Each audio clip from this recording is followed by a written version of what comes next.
Welcome back to Leaders on the Mic. We are so excited with our guest today. Not only is he fabulous in every way, but he's also an amazing leader. He is a role model for so many people. And even though he's so much younger, he inspires me every day. He's amazing. And so I can't wait to share all his wisdom and his story with you guys. Brenden Perez is not only an influencer, but he is an incredibly talented artist. And that's how he actually started to get the power of his voice. Because today he's a big influencer, but he started as an artist. Let me go even, back in who is he? So Brenden is a Mexican Taiwanese violinist. And as I said now, content creator and influencer that mixes everything in what he does and his voice. That's why it's so powerful. His voice, because he mixes everything together, and he also mixes rhythms, right? He's worked with mariachis, but he also does classic violin, and he works with so many people. And he is based in Chicago, although he's a national voice, maybe I would say international voice. But with his violin, he is redefining how people experience music. And also, I dare to say, how people experience their own voice. Because from being an artist, he could not help but getting even, interested in politics and interested in the current events and interested in how Latinos and other communities are actually living this moment in time. And so if you go to his feed, you will understand what I mean. And lots of you already know him. But it's just so inspiring how he mixes everything that we Latinos and I'm sure Taiwanese, right, communities just are so good at and make it a voice.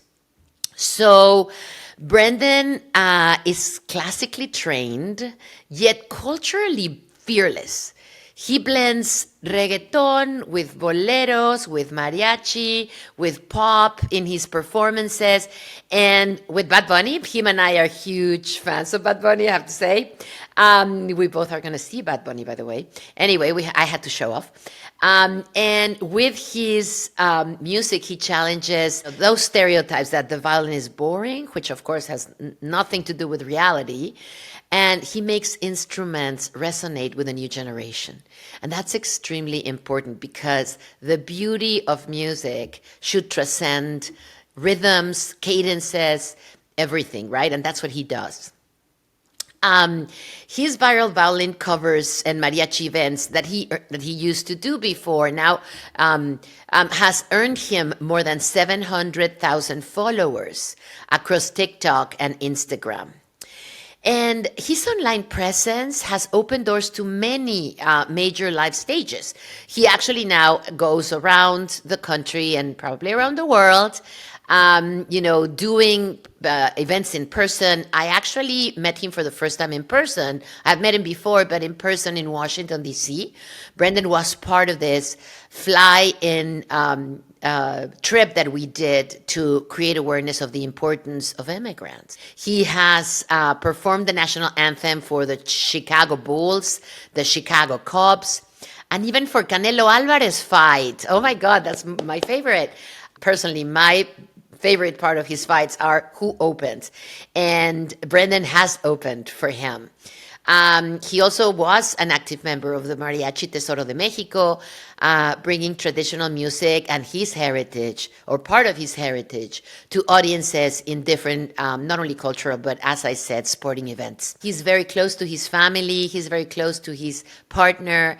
And he actually has recently surprised him with a personal serenata. With that, please help me welcome Brenden Perez. Hello, I'm Brenden. It's so nice to be here, and I appreciate the opportunity to be able to come on here and speak with you, Anna.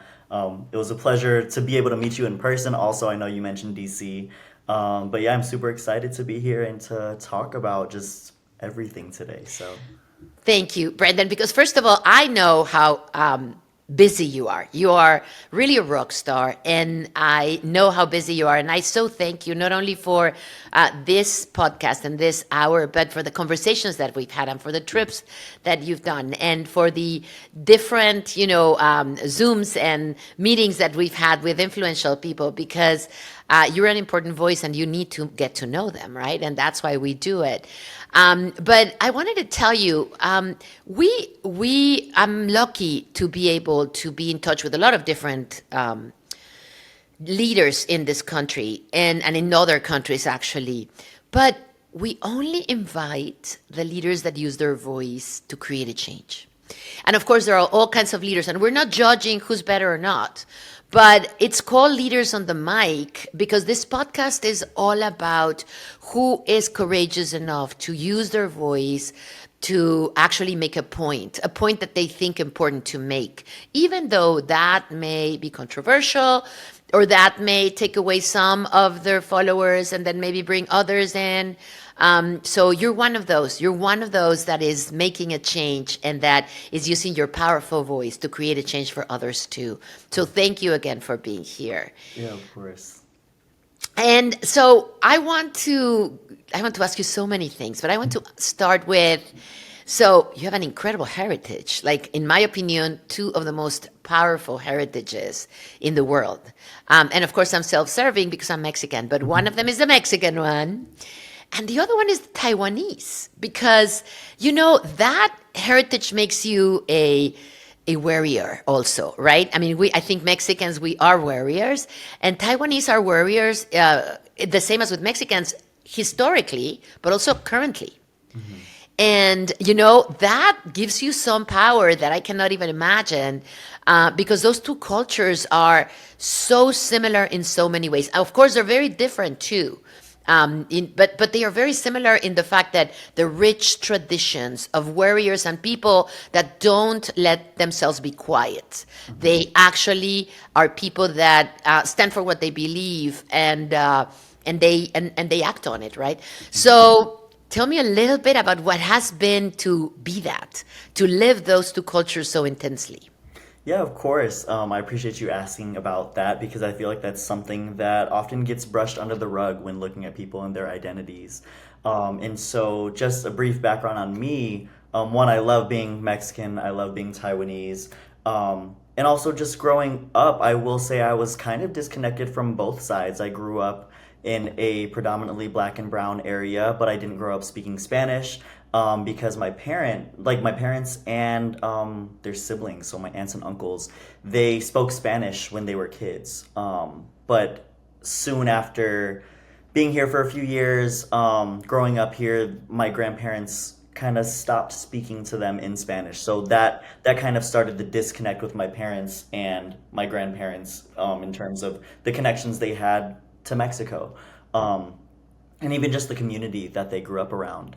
So growing up, I didn't speak Spanish. So immediately, I had a lot of Mexican friends, especially by proximity growing up, but there was always that cultural disconnect because I couldn't connect with my friends' parents. There was a language barrier there because I only spoke English. I couldn't be fully immersed in my soccer team because some of the communication would not be in a language I was too familiar with. And so me and my mom both took it upon ourselves to be the ones that want to start relearning Spanish and start, because that's the thing is language is a door. Every language you speak is a door into something else. It's into a learning experience, into heritage. And so in middle school, I started self-teaching Spanish, continued into high school and college, and even now. And, a next step of that was, I still feel like I'm missing out on some things, on some experiences. And so that was actually part of the reason, because I grew up playing music, but that I've always dreamed of playing in a mariachi. But why would I, who can't speak Spanish, go to a genre that I can't even sing the language of? Turns out I can speak in Spanish for some reason. I can sing in Spanish, but I can sing it better than I can speak it still. But even that was an extreme learning process, and I feel like I've gotten closer to a part of me that maybe I don't even want to say was lost, But I feel like I've connected to a part of me that I was not as connected to growing up. And even in that, I was able to bring my mom around that. And it's so interesting because I want to say I didn't grow up traditionally Mexican. Um, but when I show my mom all of these things and share stories of things that I saw at these family parties, or things that my friends' parents did, and she'll just reconnect it to her childhood. And she's like, "Oh yeah, I remember doing that." And I'm like, "Girl, Oh, why? Where was mine?" Um, yeah.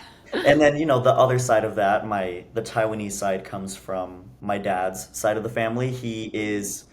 It's a little complicated. He's Mexican and Taiwanese, but he was born on a U.S. military base because his dad is Mexican. Oh, Um, yeah. Oh, but wow. he was born on a U.S. military base in Taiwan where he met my grandma, or where my grandpa met my grandma, and their entire relationship at the beginning was through a translator.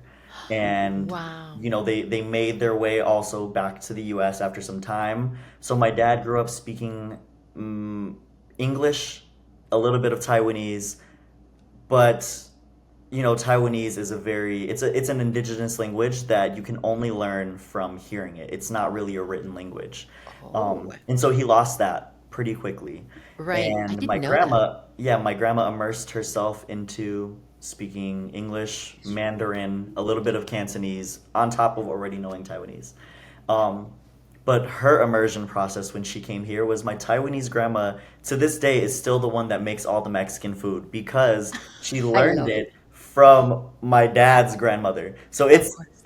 it's a mix of everything. But Yeah. overall, I really wanted to stay connected to both of those. So as I've gotten older into high school, college, post graduating, I've been actively doing my part to connect to my Spanish language learning, learning about where my family's from in Mexico, whatever information I can find. Um, and there's not a lot of information available, Oy. unfortunately.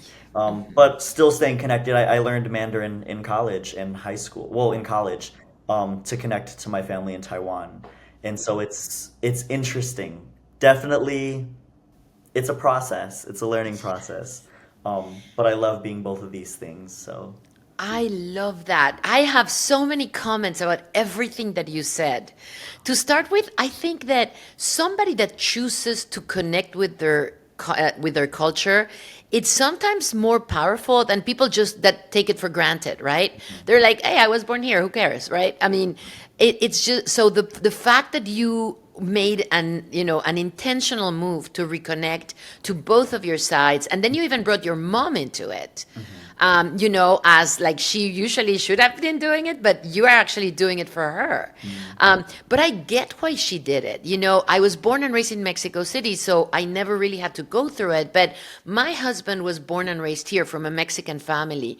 And he says his parents spoke perfect English. Actually, his first language was, I'm sorry, Spanish. His first language was Spanish. But when he got to school, the professors in Colorado would hit him.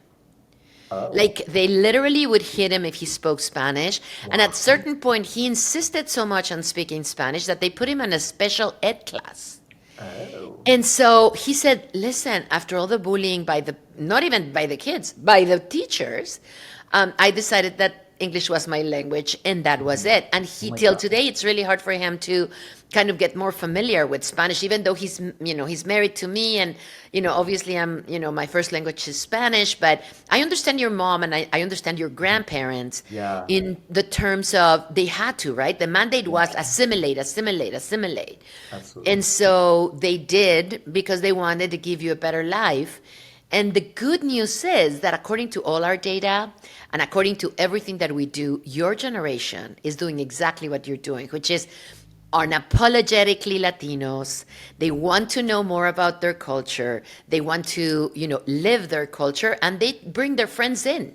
So it's not that, they want to leave the culture with their parents only. They actually invite their friends to cook Mexican or to cook Puerto Rican or to cook Venezuelan food. And, and they really want to bring into their 200% their lives. We always say, you guys are 100% American, and 100% Latinos. And I guess in your world, it's actually 300% there because you're also 100% Taiwanese in your intention, right? Maybe not in the way you were raised, but in your intention. Unapologetic. So I think that's fantastic. I love it. This is the way should be. And quoting my husband again, he has had a great idea. He thinks that if everybody was proud of their culture, there wouldn't be racism, because he feels that sometimes people in this country that hate cultures are the ones that hate it because they don't have it.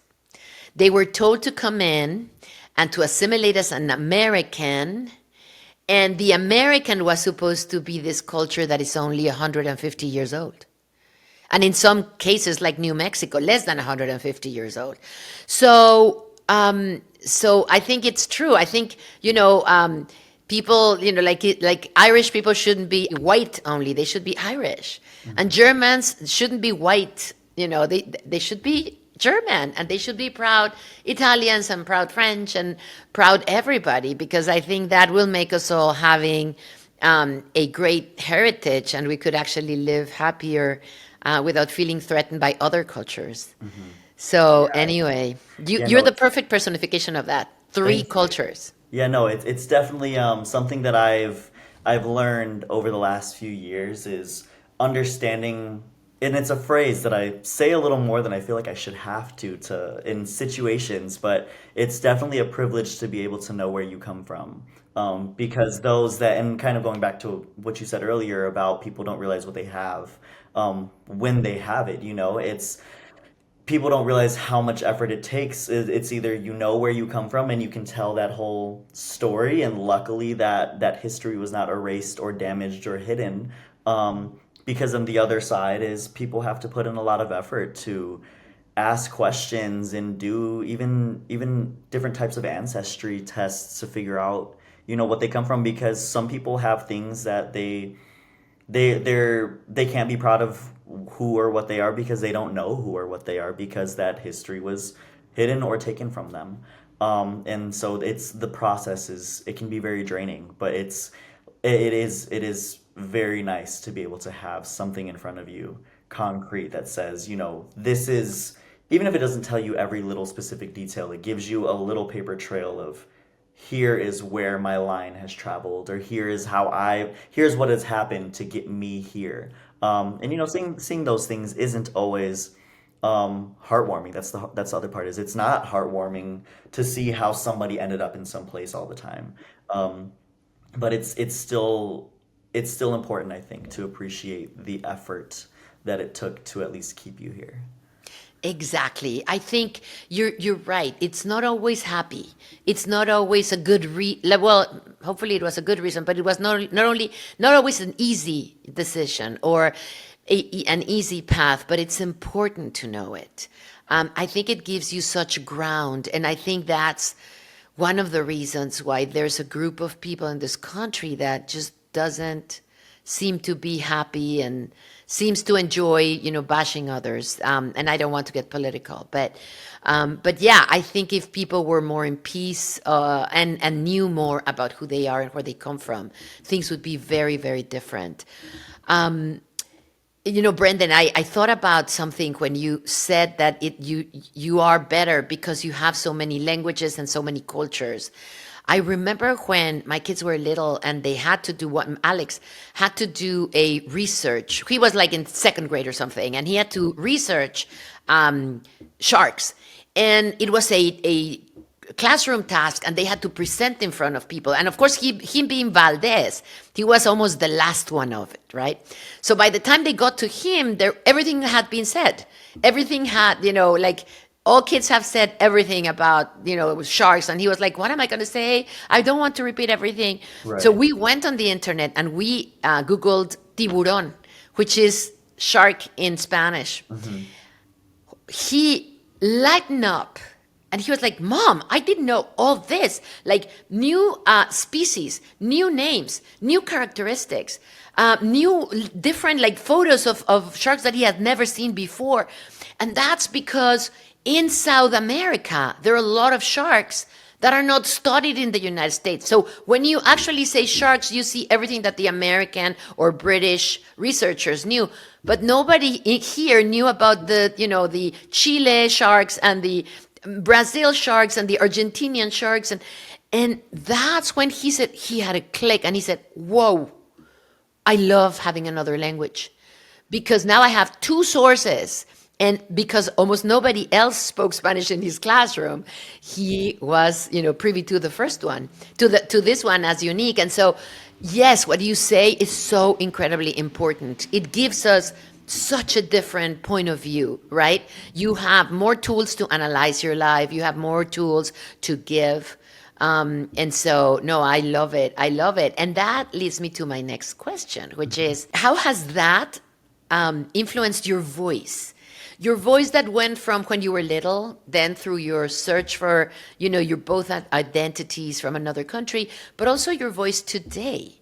Like, how has that affect you? How has that empowered you, if I may say? No, for sure. I actually really like that question. I'm so glad. But for me, ever since I was a kid, I've always been somebody that has been outspoken. I would definitely consider myself outspoken and not afraid to speak my mind. And I'm also somebody who I have a habit of oversharing as well, because I put so much value and importance on, if somebody's brain has conjured up something, I understand that a lot of times you just need to say it.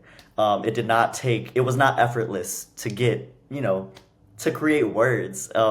So ever since I was younger, I've always been, I've experienced things that I'm sure a lot of people have, in terms of like bullying, in terms of the way that I would act, because I am very openly queer, even though I didn't come out, until later on.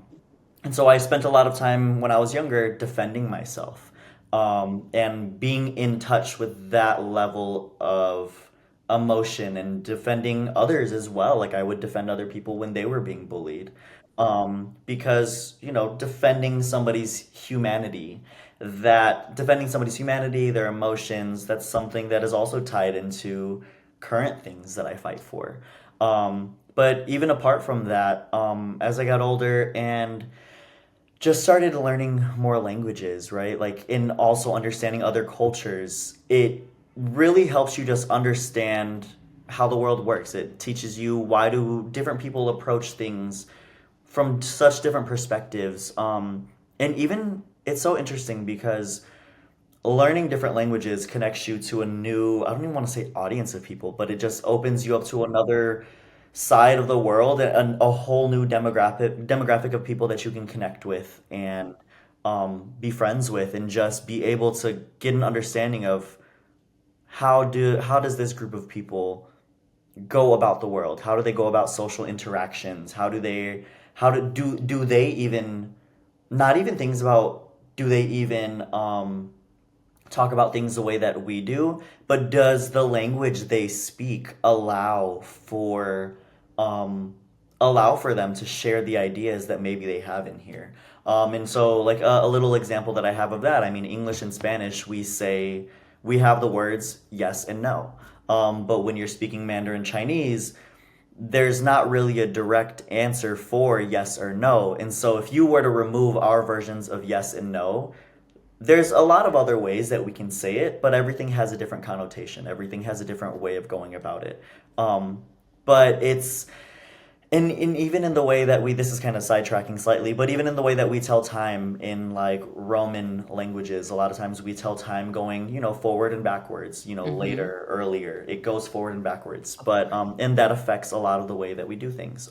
In the East Asian languages, time goes up and down, when you break it down. So even just perspective, it really does change the way we go about everyday life. But yeah, Wow. I So it think, gives you like an additional dimension. yeah, there's every language has a limit. And so the more languages you have, it makes it that much easier to start sharing different things. But also it gives you a different level of empathy. And even phrases, like in English, like we say I love you all the time, but every other language has different versions of ways to say I care about you, I adore you. Um, and That's true. some don't have as many like levels of that, if that Hmm. makes sense. Yeah, But to tie it totally. all back to how I use my voice now, I mean, I use my voice in whatever language I'm allowed to. But I'm really big on accessibility because that's the thing too, is everybody has a voice, but not everybody's voice can be heard because it's even, for example, the deaf community. They've had their own portion of the civil rights movement. And to this day a lot of people don't know that because the language barrier. Yeah, Um, there's all these things that happen, and I just feel like I think accessibility is so important, especially in the absolutely. languages that we use, and in the way that I've chosen to use my voice over time. It's because I feel like my voice is important. I feel like my voice of everybody is important, and part of why I wanted to learn so many languages is to help be a voice for people that don't have one. When I speak, there's things that I've learned in Mandarin Chinese that I've had to translate to Spanish, in a small interaction. Just it can be as minimal as helping somebody with this language barrier and being the voice for that person to help them translate their food order, versus somebody in my comment section explaining something that just happened to them personally. And then me being able to read these documents in Spanish or read a request that they have and maybe even incorporate it in a video where I'm like, hey guys, you not everybody can understand this or read this, but let me help those that can, or let me even translate it for those that I think would want to hear this. And so Wow. I think voices, we all have them, and I think it's important to use it if you do have one. And I completely understand people that are also having to live in fear of using their voice because of Yeah. whatever situations they're in. And so I think I am in a prime spot where it's not even a second thought for me. I know I have a voice. I use it, whether it's to just tell people how my day was or whether it's to tell people something that just happened that is, that can affect everybody, that I think is worth knowing. And although I have my voice, I don't control everybody's ears or their brains. So I can't tell them how to interpret a situation, but I can word it and phrase it the way that I see fit. And let them, I mean, I have a background in sociology, and so we were just taught to put all the information down on the table and let everybody read it for themselves or provide it in a readable format. And that's how they have to use it. They create it. But as long as we have access to that information, I think that's really important. That's what I think I love about the way you get political because you provide, I feel like you provide the tools. And of course, you have an opinion and you have a side, but you provide the tools for people to create their own opinion. Hmm. And you also are very, like your comment. I learn a lot from the people that comment, right? When they are actually using the tools that you're giving them to create their own voice. And that's another gift that you have, which is you allow others to have voices because the part of the comments of your posts always are a forum, right? Where people can actually get liked or not liked or bashed or bullied or not bullied or so that's the conversation that I hear with you political, that there are a lot of other political influencers that I love, but they're very straightforward. Like it's this way and that's it. I feel with you that there's really a space for dialogue, Hmm. which is really great. And I think that's great. I have a Hmm. question for you that came up. Have you posted in Mandarin or in indigenous Taiwanese? I actually, when I was so in Puerto Rico, Ah, I have a yes. friend. She is a Chinese Puerto Rican content creator. And her name is Keishla, and I think her family speaks Cantonese, and we both know a little bit of Mandarin. But we made a video together one time where she speaks just her main language is Spanish that she speaks in, but it's Puerto Rican Spanish, and so she's a really big representation of Puerto Rican Spanish, and dialect. And we made a video one time when I was out there, and she was speaking in Spanish, and then she was like, "Oh, how do you say this?" And then she switched to Mandarin, and then she was like, "How do you say this word in Mandarin in Taiwanese?" So then I explained in Mandarin and Spanish how to say it in Taiwanese, and then she did the same thing in Cantonese. And so this one video had a mix of us speaking English, Mandarin, Cantonese, Taiwanese, and Spanish. So Oh, how fun. yeah, it And was. how did it do? I think it was on her page. I think it did really well. I think within a couple I of days love it was it. at like a few 100,000 views. And Wow. she posts a lot. Like she's very active. Hmm. But yeah, she was definitely on there posting it. You have, because your background has so much material Hmm. for political, statements and for giving information and current events. And, because the three parts, like the United States, the Mexico part, and the Taiwan part, has so much to give.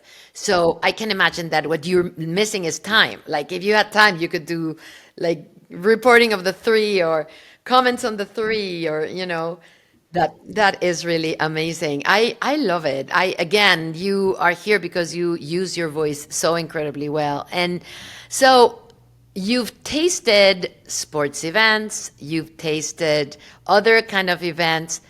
What's your favorite forum? Like when you're in person, because of course when you are posting, well, it's digital, but like what's your favorite place to be to share your voice? Like sports events or political events or cultural events? Like what's your favorite one? To share my voice, I would say, I mean, I guess it just depends on what I feel like sharing at that moment. And so, I mean, I think each one has a different purpose. Definitely at different sporting events, it's a more indirect way of sharing. Your art. Right. It's Exactly. especially what I've been asked to do at, for example, sporting events. A lot of times they'll ask for a mariachi version of the American national anthem that we've created. And at those events, it's an honor to be able to be asked, because at every event where there's a national anthem, usually it's kind of like a highlight. But I've always done it with a mindset of, um, I'm here, we're here, and the song alone, because that's the other part, is that music is inherently political, especially Yes. something like the national anthem. Exactly. There's so much history behind it, and luckily we have the ability, because I know some places you're not allowed to touch the national anthem at all. That some places are very strict on it must be played this way in this key, and but like I've been given the opportunity to switch it up a little bit. And so I added in musically, I've added voices of those that can't speak in the version that that me and my friends created. Um, but yeah, so at events like sporting events, I feel like we're able to do a take on the national anthem that we can say we're here, we will always be here, and we have always been here. But at other events, such as music festivals, it's I'm there for fun. I'm there to have a really great time, but I'm doing covers of reggaeton, and seeing queer people in the reggaeton scene is not super common. But I'm going there and bringing a different take of my instrument. I'm going here, I'm dancing, I'm creating a crowd. I'm just enjoying myself. But even though I'm not going there exactly with this intention, because that's the thing, is everything I do, everything that everybody does at all times is somehow political. Like, I mean, I'll be at a music festival I'm Mexican and Taiwanese and a man. I'm a man with nail polish and a violin dancing. Um, and that alone, it's a statement. Like, just that's the Right. other thing, is I know my entire existence I is and will love always be it. a statement. But definitely, I think each platform that I've performed at has a Yeah. different take on it. So I have a question. Yeah.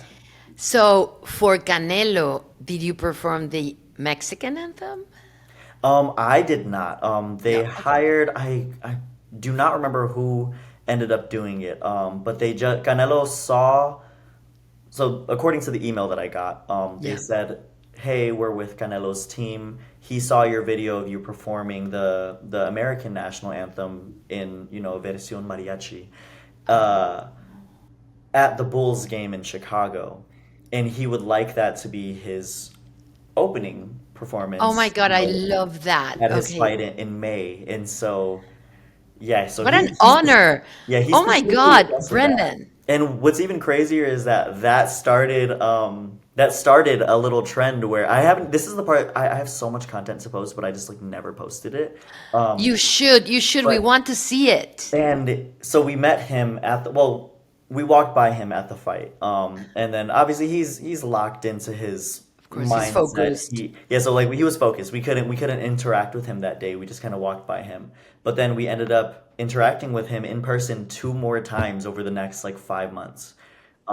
Because we were invited to so there was an organization in San Francisco that was hosting a night honoring him, and he was there on a stage, and so we played him into the event, and he ended up walking up to the stage, and he looks over at us, and then in Spanish he basically said, "Hey, like nice to see you guys. I love," and he Oh said like my he said like God. mucho éxito, and it's nice to He see you. recognized you. He knew. Yeah. Yeah, of And then we course. saw him, but we still, at this point, we didn't get a picture with him. And then we ended up seeing him again, I think last September or October, when we performed at a Selección Mexicana game in Pasadena. No way. And Oh he my God. was, How come I was not there? yeah, and he was there. Like he came out onto the field and they were talking to him. And we did the national anthem and did a 15-minute mariachi set. He was on the field and we were going to go in earlier because it was like 90 degrees. We were wearing black suits, like it was hot, Oh my but God. we Pasadena waited. is so hot. We waited, and then by the time we were walking in, he was also coming off of the field. And so everybody's like trying to, look over there like Canelo, Canelo, like come over here. But he saw us as we were leaving, and he looked at us, and we're like waving at him, and he points at us, and literally like with his group, he kind of like pushed them out of the way. He said, "Hey, like," and Come here. he Come made here. his way over to us, No and way. we were like, can we finally take a picture in Oh the my God. That's yeah, and amazing. so we had, I think, 10 seconds to get ready for a picture. And That is wow. That's so you have a trajectory with him. yeah, so that was, yeah, I think that was the last time we were at an event with him. That's But I don't think other than the president, I don't think there's a bigger Mexican celebrity in the world. Like I think Canelo is it. It's like one of the biggest in history, and today I would say it is the biggest. I think literally when I think of biggest celebrities like that have that impact that just every household knows, I'm like, there's Canelo, there's Selena. Exactly, And exactly. There you go. And both, and especially Canelo, I know more about what he does. Like you, he's completely proud, unapologetic, and always fighting for his people. Like this guy, like, hey, this is for you. And he kisses his cross. He's obviously very religious for what I see. But more importantly, he's very Mexican and yeah. he is so proud of it. I love it. It's yet another leader on the mic. I mean, this guy is just incredible. How Yeah. exciting. I think from everything that you tell me, I think that's what would excite me the most. Yeah, no, Canelo is a that's my some of my favorite experiences too. Like it's always been so, and that's the other part is when I think of fighters, I just imagine that they're gonna be mean, but he is so nice. Like every interaction that we've had, like he's so humble, he's so nice, um, and he's just such a great guy. Like I have not had a bad interaction with him. Exactly. Even like his voice, right? It's so sweet. It's like, Yeah. hey, I mean, he has like a voice of a kid. I don't know. He's just I don't know how he gets so wild in the stage because he seems like a good guy, definitely, for sure. But okay, so I love hearing how you see yourself engaged so much in forms of activism, right? Like you just told us the many reasons why you do it and how much you do it and why. But when it comes, tell me specifically about when it comes to the narrative about Latinos in the US, what's your point of view? How do you feel about it? But also, how do you use your voice for it? And I'm being self serving here because one, the situation today, right? I mean, there is definitely a profiling of Latinos with, you could say, the excuse of, being undocumented or not documented. But the truth is just targeting everybody in so many ways. And so how do you feel with that? And do you have an opinion that you want to share? But more importantly, how do you use your voice for that? Yeah, I think for me, I how do I word this? We're all people.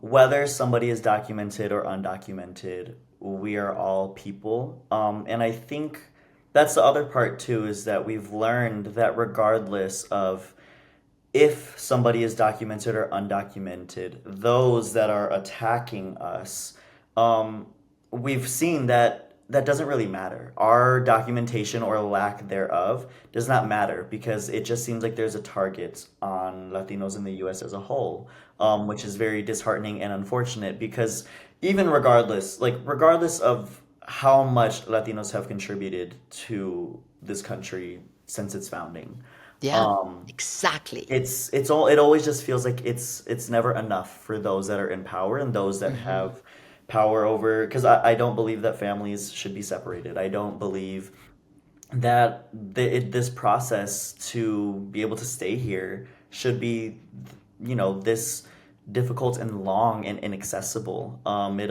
almost just feels like yeah, it's just really hard to watch and witness and see. And I understand as well that it it's easy to feel very powerless, but on the other hand, I feel like that's the goal is to make us feel powerless, but we're not. Power comes in numbers, and I feel like we definitely have the numbers. Um, but I think there's definitely a lot of conversations that need to continue happening, and especially for people that voted for the situation that we're currently in. What is happening to? Because I think a conversation that I had with some of the creators when we were in DC, I think somebody made a very good point when somebody said, how dare Latinos vote for this, and put us in this situation. Although that's not exactly why we were No. put in the situation, but I heard it as a talking point. Yeah, But I heard them say, well, the direction that you wanted everybody to vote instead, what has that side done exactly. historically that has been letting everybody down that made them even consider voting for something that could put us in such a terrible position? Exactly. And I heard that and I was like, what, let me try to be a little more empathetic and it really I think starts a good conversation about calls to action and everybody my boyfriend he's very into organizing. He in college like he did political science. I have my background in sociology, but whenever he sees protests or just anything that's going on, his first question is always, okay, well, what are the demands? And I realized that a lot of people I don't think we're all calling out, this Yeah. treatment is terrible, but what are we demanding? Yes. And The it call to action. Yeah. calls to action I think is something that, we've been lacking. And Yep. I think it's a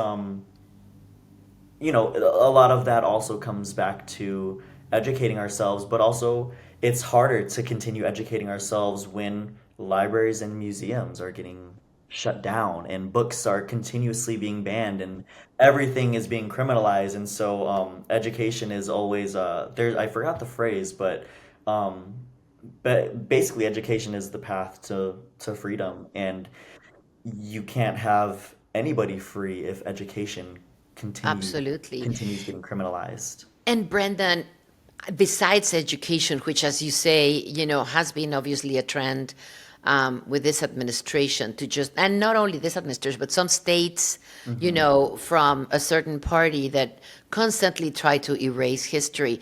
But Hmm. nowadays, what's even like adding to that is the criminalization of numbers that are not what the leaders want to hear, right? Hmm. So we hear directors of places just being fired because they reported on inflation and the leaders didn't like the numbers, or the director of the Department of Labor reporting on inflation or unemployment, and the leaders don't like it.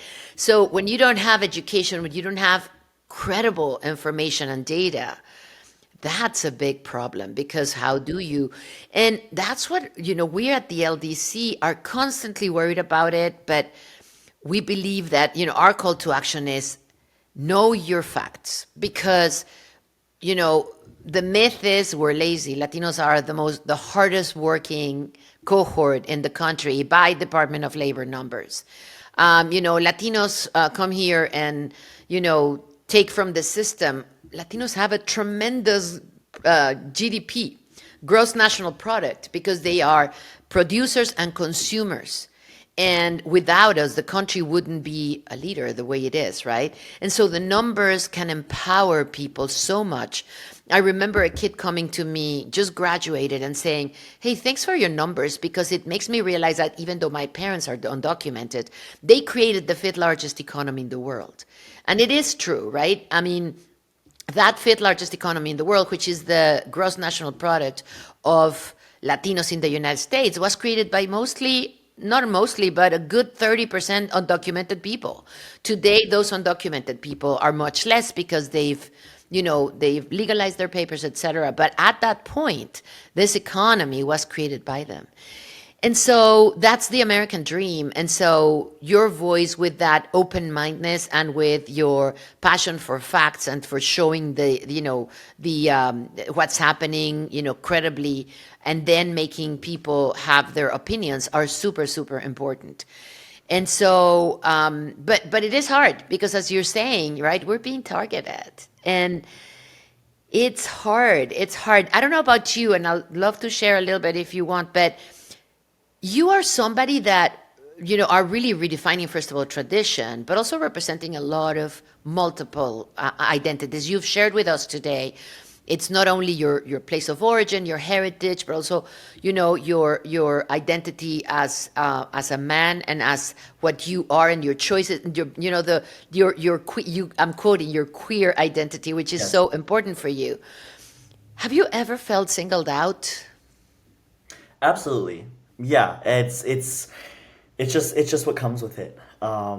And I mean, and for example, like there's women that I will never be able to. That's the thing, is I have my queer identity, and it's just part of me. It's not something that I can do my best if I wanted to hide it, if I wanted We to don't mask want it, you to right? hide it.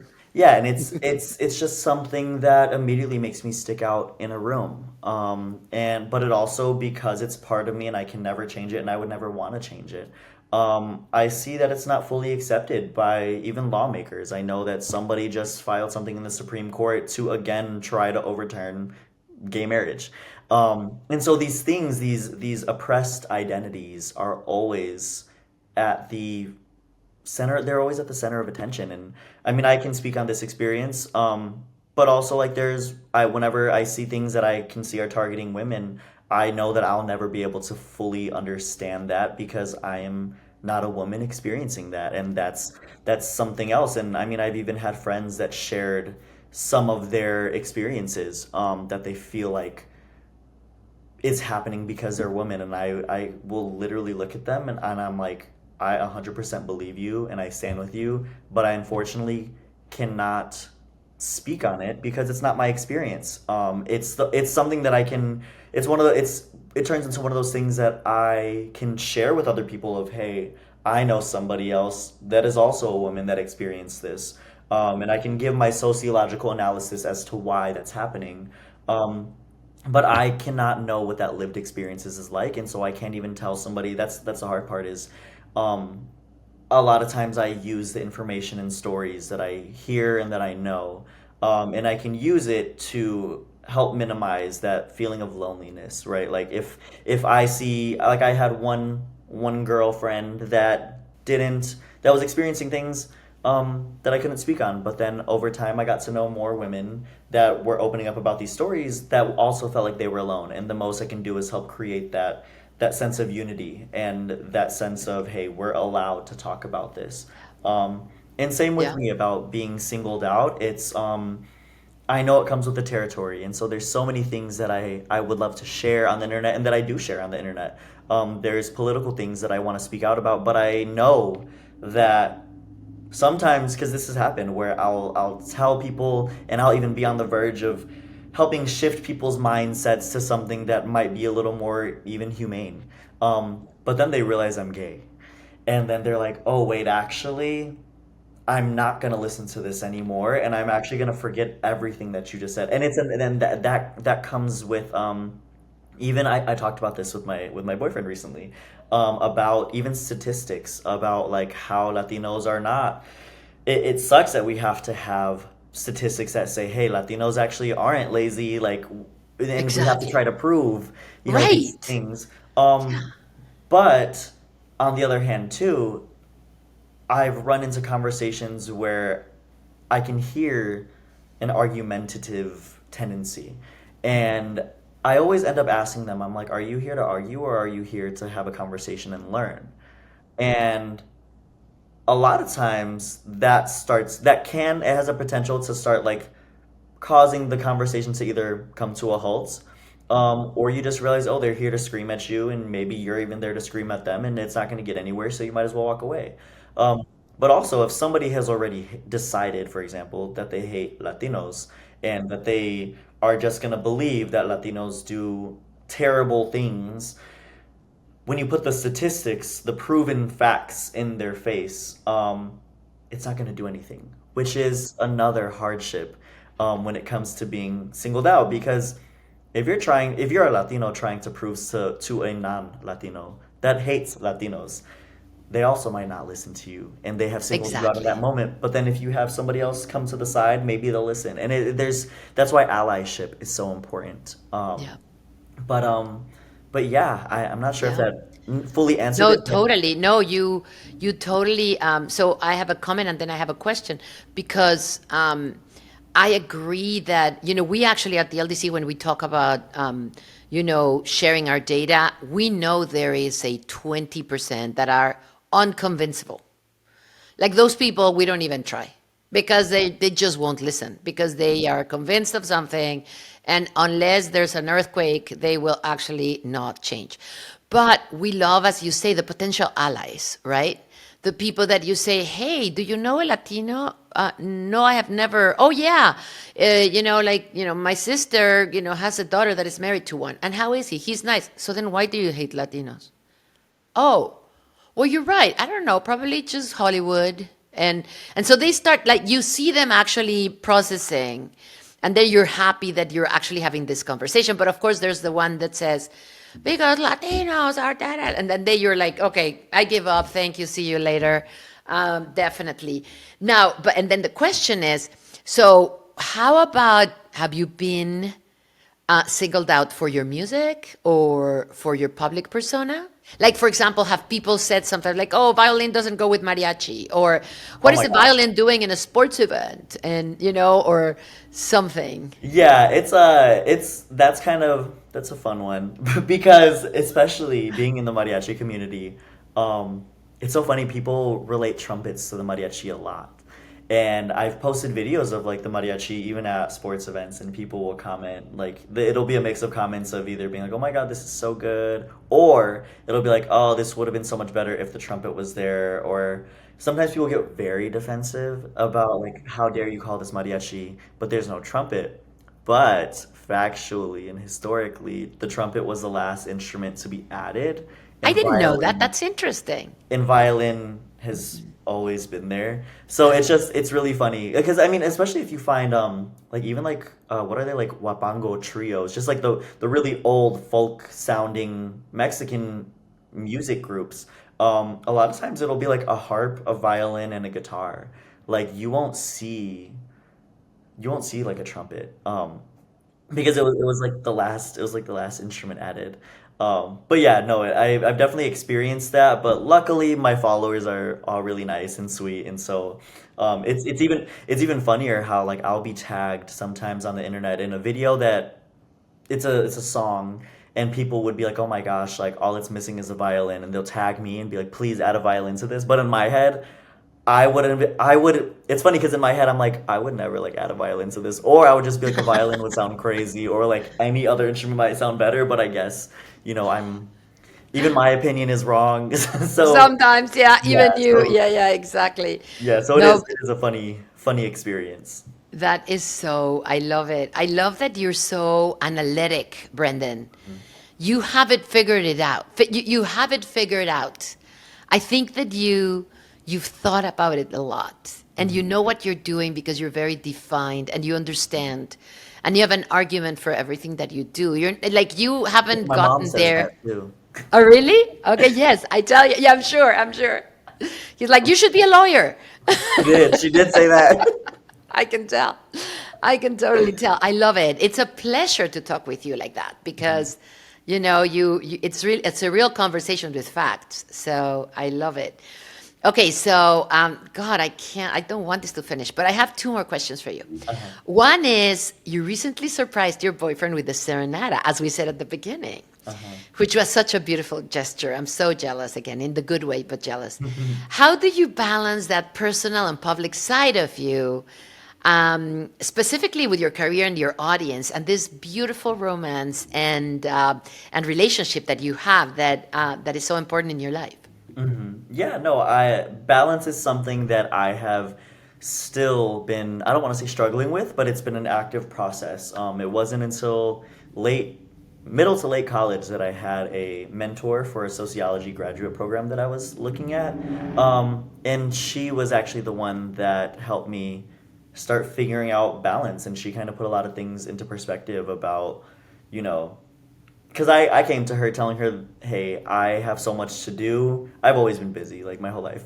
I was like, I have so much to do. I have no idea how to balance these things. Like I want to go to my friend's birthday party, but I know you want this assignment done, but also I have like five other classes, and how do I do this? So she literally just told me to get a calendar.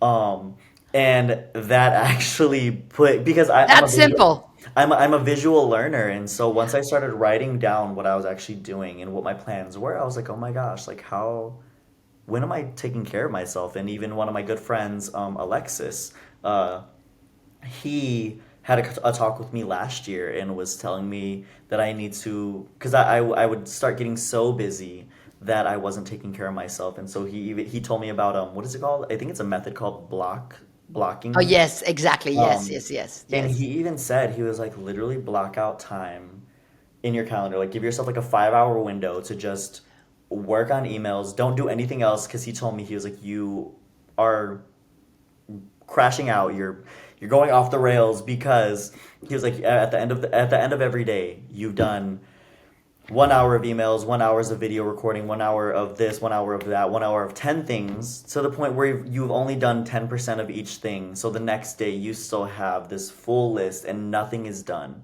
And part of that too, I was like, I still want to hang out with all these people. Like, how do I do that? And he actually put a lot of things into perspective for me about, just set aside a day to spend like with people, set aside a day to just get this work done instead of trying to do a little bit of everything. Just, he was like, you have to take care of yourself, you have to figure out, you have to sleep on time. And even with having a boyfriend now, I we're still figuring out our balance too. But when there's important things, I definitely block those out too. But it is something that I'm still not the best at, but I definitely am prioritizing my interpersonal relationships, because being on social media, it can be draining, and it can also be um a lot of times when you start getting stuck in social media. I love doing what I do. But it's almost like getting pulled into a different reality where Exactly. you're glued to your phone and you're worried about is It's filming. addictive. It's very addictive, and even Yeah. my family, like, they've had to call me out when we're on vacations. They're like, "Hey, Brendan, we know you love recording and editing. Can you spend time with your family?" Yeah, exactly. Um, Can you be present, please? yeah, like, and so, I mean, even now, like, when I go out to eat, they all know how I am. So we'll spend the first few minutes, I'm just recording everything. And then after that, I put an effort to put my phone on silent, put it aside, and I let myself know, like, my intention is to spend quality time with these people, and my phone will be there afterwards when I'm by myself. And everything that I wanted to do while I was there, like, it's in my phone. So. It's like your phone is your office and it should be from 9 to 5, almost. Yes. Right? Yes, Hmm. that's the thing. It's a little bit of a trap, and Yeah. especially when you're successful like you. Mm. But I gotta say something, and I don't know if it helps, but your generation is so much better at it, Brendan. I think that young people are much more aware of that. Maybe because you saw, my generation killing themselves, doing things. But you guys are so aware. You're hardworking, but at the same time, you're aware of that part that needs to be taken care of. And I think it's a good thing. I think it's a really, really good thing. We, as we grow older, of course, start kind of being more, careful, and well-being is important. But you guys are doing it from the beginning, which is really good. And I'm glad that your boyfriend also sees that, because it's also a partner, like a couple's kind of Hmm. duty, right? To kind of encourage the other one and help each other to do it. Yeah. That's definitely it. Mhm. As much as I don't want to finish, I have a question for you and a request after before we leave. So the first one is, what's next for you? Tell me, how do you see yourself pushing forward? Is it like focused more on the music industry, or is it more on the cultural projects, or is it, growing your platform maybe with a little bit more of a political, but it's already political, but with a political angle for young Latinos? Mhm. What is it? What's in it for you? What's waiting for you? Yeah, super exciting. So, I mean, oh, on the personal side, I've always loved travel. So, I mean, I have trips coming up. I have the Bad Bunny concert in Puerto Rico. My boyfriend and I are trying to go to Mexico City for a few weeks. Oh, I love that. You I gotta call me and ask me. Pablo and I are actually from Mexico City, so we can tell you all about it. Oh, I'll definitely be Yeah, asking for a list. exactly. But yeah, like I love travel. So we have travel set up. We're going to Disney World in October with my family. Nice. Yeah, so it's we that's the fun stuff. In terms of social media, also fun stuff. So definitely I'm in the process of balancing, I mean, what type of content do I want to include?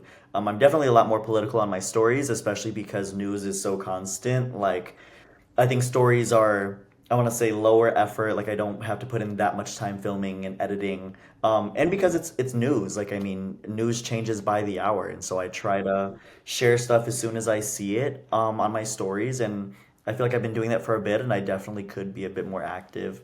Um, Can I add something to that? Because I want to mhm, continue hearing what you're saying, but know that your generation is looking for you. Like mhm, my generation went to newspapers mhm, and still do, which is kind of obsolete, to be honest with you. But yeah, your generation is counting on people like you sharing what you think it's important. And I think that's amazing that news have been democratized in so many ways through digital. And so I love that you're doing. Sorry, keep going, but I really yeah. had to say that because No, it's important. I appreciate that. I think even content creators and influencers need that reminder. Because a lot of times we forget that these are not just numbers on our screen. These are real people. And it's very helpful when I get messages saying thank you so much for sharing this. Or I've even shared news articles where people will say, hey, this news article that you shared about something that happened to this person, they'll even say, this is my cousin, this is my sister. Thank you for sharing. And so these are very real people with very real lives. And yeah, so political stuff, still incorporating it. And music stuff on the side, I'm definitely freelancing a lot more. Still doing my weddings, but I want to incorporate more weddings, mariachi, lifestyle, stuff like that. But yeah, definitely just posting, and I'm also trying, the hardest thing that I've been working on for the last year is expanding into just other platforms, even trying to get on YouTube. That's scary because I'm so used to vertical content, but switching to long form horizontal content terrifies me. But it's a work in process. Yeah, I'm And sure. I'm and sure. something that my manager has really been pushing me to do is also starting something like a little show or podcast, Yes. especially to share the ideas that, I mean, my Instagram audience and TikTok audience, they all love music, but it's definitely shorter form content. And I talk about things ranging from my passion for language or other things relating to politics or even just sharing stories. And so it's so versatile, but Instagram and TikTok, it's a good area to promote wherever it is that I'm going to be posting this podcast, if that ever happens. But it's something that I've been brainstorming for a bit of time. I think that's great, and I also think that it's good to diversify Hmm. because the scary rumors about TikTok, and then the next one will be the next I don't things are changing, and it's not as open as with music or with other platforms, right? There is an agenda that is pushing for certain algorithms and for certain themes, and so it's great to keep like lots of different doors open. In Spanish we say tener la canasta con muchos huevos, not only like one egg, but like a lot of different eggs, so if one breaks then you have more. And so I think your vision is really important. I love it. Sounds like you have a great life ahead of you, Brenden. More successes and more successes. Okay, we've actually, oh my God, we've talked for so long. I think this is the time when we've had the longest podcast because you have so much to say. I love it. I know I But talked a we lot. have to close and we have to let you go. But before that, we would like to ask if you would give us the honor of playing a small performance of your choice with your beautiful violin. Would you For do that sure. for us? Yes, absolutely. Let me grab it. I Yay! Okay, actually great. had it setting aside right here. I love it. But I can play like something brief, something quick. I love Let me it. back up a little bit. Let's see. Oh, you can see my heart back there too. I can play. So I'll play like a little. Everybody knows El Son de la Negra, but there's a really. My favorite of all mariachis. El Son de la Negra is my favorite by far. Yeah, I can play like three little snippets. Probably like I don't know. I'll play a little snippet of that real quick. Oh my God, I And then love I'll it. I can wait. Yeah, so that part is I'll just do a little part of it. The most popular part that everybody knows is Oh my God, I want to cry.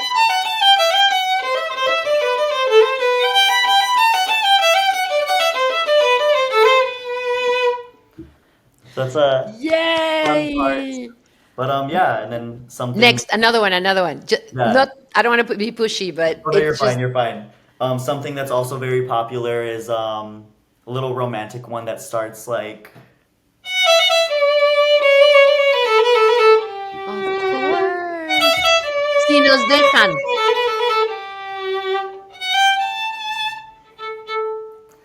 Oh yeah. my God. I want to see us I do can imagine how your boyfriend was when you were serenading him that. that.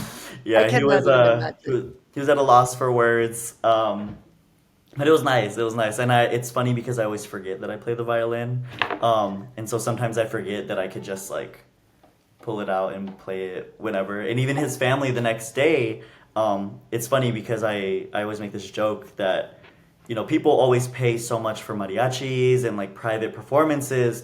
And then I forget, I'm like, oh my gosh, performers are so expensive. And then I remember that I could just do it myself. And not only Totally. that I like am friends with like a million musicians that will, if I texted my friends right now and said, hey guys, want to come over and have a jam session tonight at like 8 p.m., they'll all just say like, yeah. And so one of my friends did that, and there were a lot of non-musicians there. And in our video of all of us playing and singing, I think we were singing Guadalajara. I Um, love Guadalajara. Oh my God. you just see some of the non-musicians' face turn around. They were just like their jaws just dropped, and we're like, yeah, we do this for Yeah, it's like fun. I'm talking to this guy and suddenly he's a great musician, right? Yeah, that's so amazing. Yeah. Oh my God. So you had a third or not? Yeah. Let's see. I'll do. Sorry, I'm being No, pushy because I'm you're fine. loving You're it. fine. I think I'm not warmed up, but this is another slow one. I'll just do like the intro that's really popular that I've posted a few times. But let's see.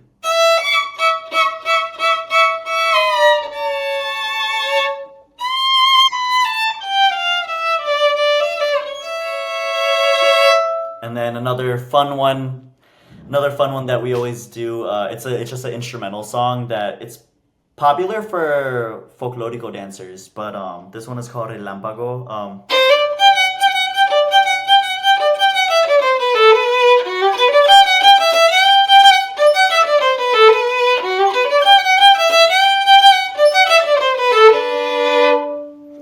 Oh my God, I can see them dancing. Yeah. I So love that it. that one's always fun. I love doing that one. And then a basic English one that I do at like every wedding for background music. This one is not mariachi. This one is called "Put Your Head on My Shoulder," and so everybody always knows it from the intro of